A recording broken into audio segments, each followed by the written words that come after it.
I want to broaden my musical horizons, so I've decided to listen to and rank all 1001 albums you must hear before you die in chronological order. We're still in the year 1956, and the album for today is Duke Ellington, Live at Newport. Alright, our first live album. I'm kind of excited. I love me a good live album. Sadly, I know next to nothing about Duke Ellington. I know he plays jazz and he haunts some perverts. So, let's listen to some jazz while I go on my morning stroll. 12 seconds later. I am back and I'm all jazzed up. Editor, put a beret, sunglasses, and cigarette on me. Thank you.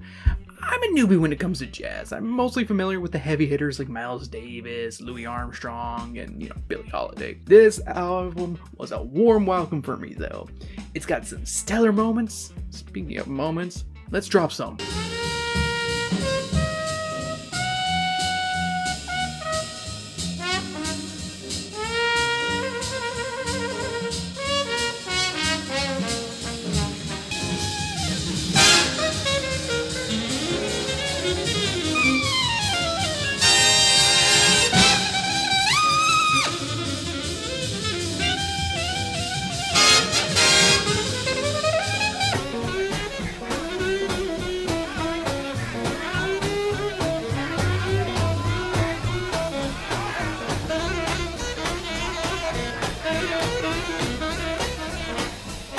I enjoyed my trip to Newport with Mr. Duke Ellington and his band. I can really see myself listening to this one again.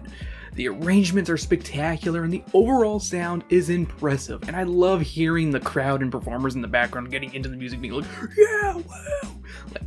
It's a good time. I love hearing those just cheers of just having a good time. I place Ellington at Newport square in the middle of must own. Also, if you plan on listening to this album on Spotify, listen to the playlist that just has the original LP arrangement.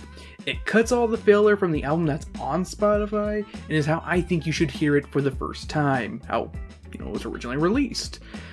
That's personal preference for first time listeners like myself, but I just recommend it that way as well. Next up will be the final album of 1956, so see you then.